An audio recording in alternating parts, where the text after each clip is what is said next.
Ending Political Polarization in the United States. A link to the PDF version of this letter, as well as the video version, can be found on my website at iqbooks.pub/USA. Whether you fall on the political right side or the left side, one thing we all seem to be witnessing today is an environment full of greed, fraud, and fear. Is it not? I want to steer away from picking sides because I want to bring people together and help us think so that we can overcome the gridlock in our country. It often happens to people that we grow accustomed to a certain way of thinking, and sometimes we even seek logic to support our views. This country is highly divided, and angers spew often on both sides of the aisle, each believing the other side is dumb. But we seldom analyze things together. Often human beings seek logic to justify what is comfortable to them, not what makes sense for the society at large. We don't debate to get at the truth. We want to be right, and an attack on your belief system feels like an attack on you. That's why politics is so divided, full of hate and judgment towards the other side. So what is maturity? We have to be willing to put our beliefs aside and discuss what makes sense. I hesitate to call it a debate because in a debate, you're trying to be right and trying to prove the other person as wrong. Maturity means that we want to understand the truth for the benefit of the society at large, that the underlying objective is not impure. If some selfish motive is driving your decisions, then you are seeking arguments that align with your objectives. And when faced with facts that go against your underlying belief system, there's an emotional reaction as if you personally were being attacked. This phenomena is not limited to the other side. Both sides, from the political left as well as the political right, are prone to this behavior. Let's take some effort to put everything on the table, whether it agrees with your underlying premise or not. Maybe then we can be ready to discuss and move beyond debating and upgrade to discussing. The impact of greed is felt most by common folks, ranging from cryptic hospital bills, challenges with insurances, or dealing with job loss. Sometimes some folks view people without a home as lazy bums. But is it possible that we are also living in a system which is promoting that? Let's analyze it. Throughout my career and those of friends, I've noticed numerous incidents of greed operating in the private sector, as well as in corporations, while witnessing a lack of efficiency and a drive for excellence in the government sector. For example, in the job of a QA test role at chemical facilities, there is a push to pass more batches in less time. An honest person would get burnt out. Maybe a person that does a spot check while claiming to test the entire batch is what they're looking for. But they can't explicitly convey that because that would get them into legal trouble. A straightforward person would inevitably get burnt out. In another analytical role, I was targeted, harassed, and fired because I made discoveries that the company was not returning customers' credits, totaling in millions of dollars over decades. While every company has a policy for honesty and a polished HR department that pitches the same, in practice it is not always there, and people who are honest get burnt out. There are other underlying factors that are promoting homelessness. It isn't all that simple. When my dad immigrated to the United States, my mom didn't always work, and he often made minimum wage. But we could still afford an apartment, and we were 5 in total. This is not possible today. Costs have skyrocketed. How did this happen? Some analysis could help uncover answers. In this analysis, I will avoid picking sides and try to remain factual. If you fall on the left side of the aisle, there will be some facts that you will not find comfortable, and vice versa. Later, I will bring up other facts that a typical person on the right side of the aisle may not find comfortable. Let's try to put the facts on the table without reacting for now. Government does seem to be inefficient at managing money. I remember during the COVID time, a local government hired me to use up their COVID budget, money that was awarded by the federal government. Some of the projects I worked on were related to COVID, but not all of them were related to COVID. But many of the programs developed were underutilized, and the underlying culture was to look busy and create an appearance of productivity. One line of reasoning advocates complete privatization and complete deregulation of everything because government is inefficient.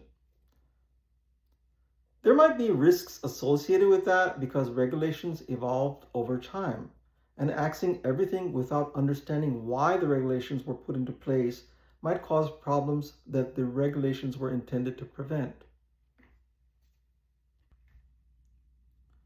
This is just pure logic. Let's say theoretically that you were to remove the regulation that pilots must get 12 hours of rest after 8 hours of flight time.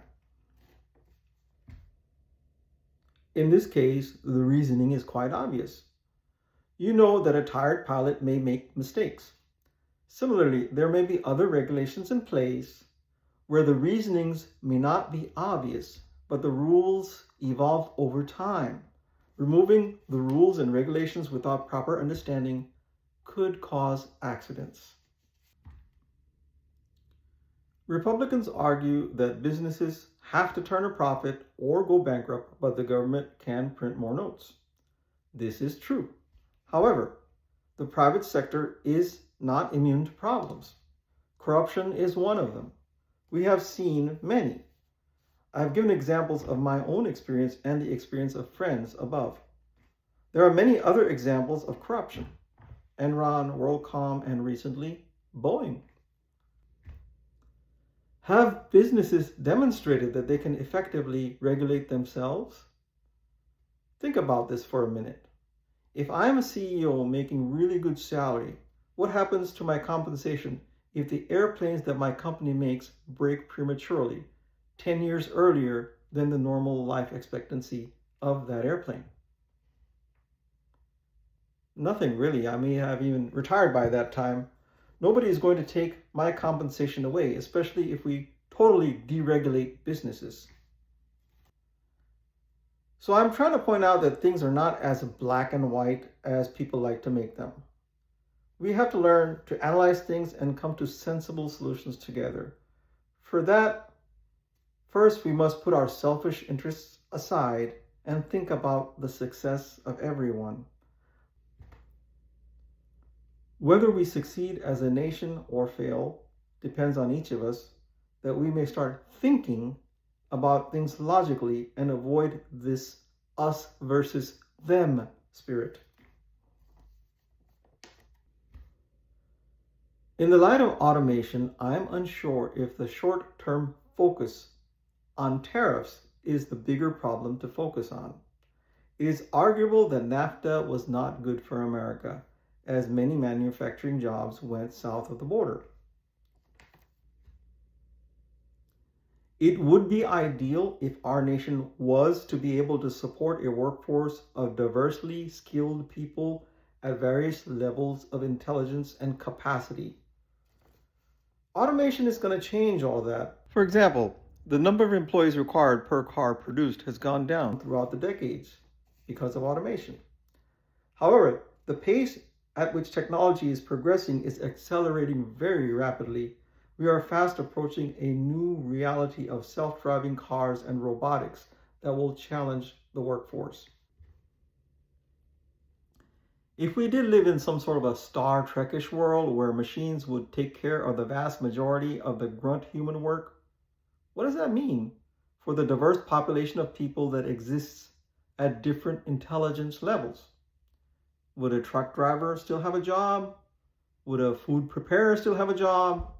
I foresee a future where all people can do meaningful work to contribute to society, even while living in a very automated society where robots can free mankind of laborious tasks. The truck driver and food preparer will have other jobs, but let's imagine what kind of other jobs there might be in the future. Money is just a means of exchange that we invented. I wish instead of calling it dollars, we called it points. Why? Because when we call it dollars, it carries an immense heaviness, and we forget that this is just a means of exchange. It becomes so dead serious. As a society, we should be able to redefine what work is in light of automation, a revolutionary technology trend where most work will be taken over by robots.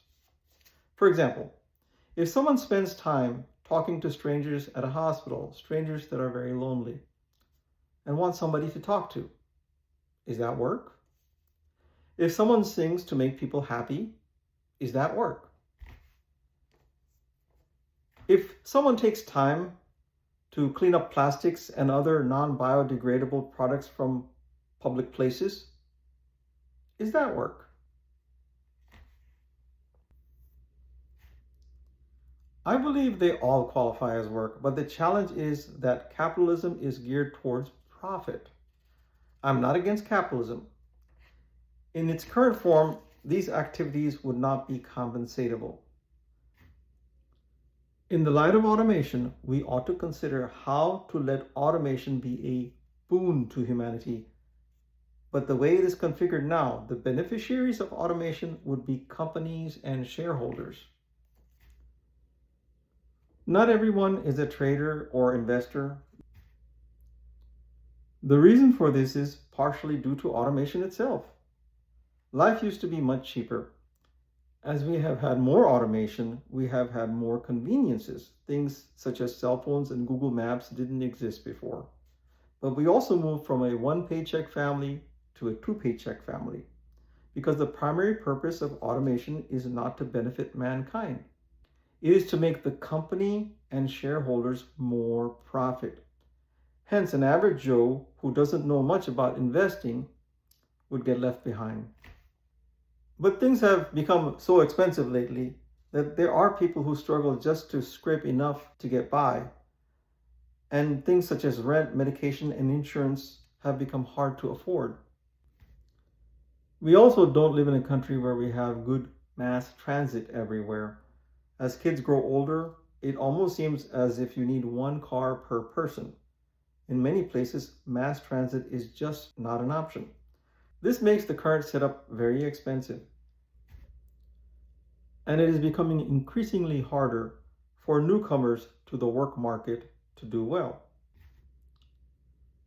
There is a stereotype for homeless people that some believe that many or most of homeless people are bums and drug addicts. While that may be true for many homeless people, it is also questionable if the environment itself is contributing to this situation. I know people who have been saved from homelessness because of close-knit families. Not everybody has the stamina to face the challenges of this crafty and greed-oriented world that we are faced with, fighting everything from cryptic hospital bills to prescription refills and insurance challenges. Although it is true that government seems to be an inefficient vehicle, it does take money to run the government. Our ballooning debt escalated after the 1980s. In the 1980s, we put a dent in government revenue by measures such as cutting corporate taxes, while at the same time, we introduced taxes on tips, typically applicable for low-wage earners. This is the same time when our national debt began to balloon. There are also many rich people that pay no taxes because they don't have to. There are numerous loopholes that allow people to get away without paying taxes. There are some that believe taxes are evil and that everything should be privatized. I'm not opposed to that idea. However, any such redesign has to be well thought out. I believe that when we make rapid changes, we don't understand all the repercussions, and there is a danger of breaking something. Furthermore, it is also arguable that the private sector is not all that rosy. Boeing, WorldCom, Enron, the opioid epidemic, all are examples of corruption in the private sector. In the end, our society is entirely made up. We made up money, rules around corporations, and even the government. All of this is a creation of human endeavor to create a functioning society where all people can be happy and do well. The primary problem with redesigning a system is that people don't want to try to see what makes logical sense for the benefit of everyone. Rather, people try to find out what is beneficial for them and employ logic to justify a position that is in the best interest of their pocketbook. Even on the left side, we see that leaders are not interested in thinking about the root cause and discussing it on the open floor. Rather, they're looking for bandages. As an example, we could perhaps forgive $10,000 of student loans for every student. But then what happens? People who just finished paying off the loans feel cheated. Many taxpayers also feel, hey, I don't want my tax dollars going there. It's a bandage. Why do we deal with bandages and not look at the root cause of why education is so expensive in the first place? There are special interests operating behind leaders, both on the right side and the left side. Many leaders are often puppets of their interests. Logic is only employed to justify what is comfortable without looking at the whole picture for what makes sense. Social media is often used as a tool for spreading fear. People read the awesome and scary headlines and nobody reads the rebuttals. This is a crafty way to spread agenda, but is anybody really happy? Many homeless resort to drugs as a way to escape. While I don't approve of this method, I understand. Are the rich any better? The rich, including politicians as well as many CEOs, are also abusing drugs to cope with this polarized environment. It is true that government is inefficient, but then I would like leaders from the right to offer solutions as well as rich CEOs. What is your answer to this dilemma that I've described in this article? How can we make automation a blessing to humanity instead of a curse? You don't have to know the answer right now. Just a willingness to read this article and pause is a huge progress. Maybe some silence will follow, maybe some answers will come. We don't have to know the answers right now. We just have to be open to the truth right now. We all know the truth.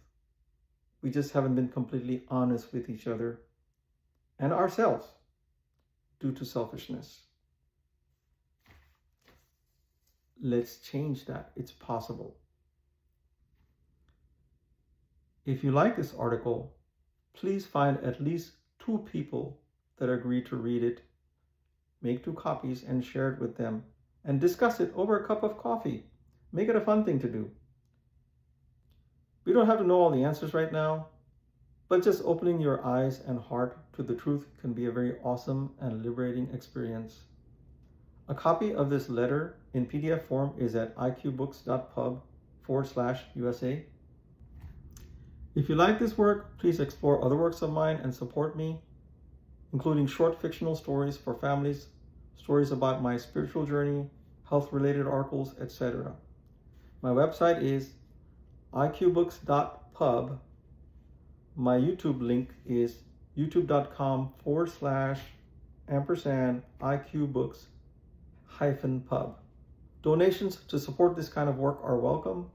Email me at email2author@gmail.com.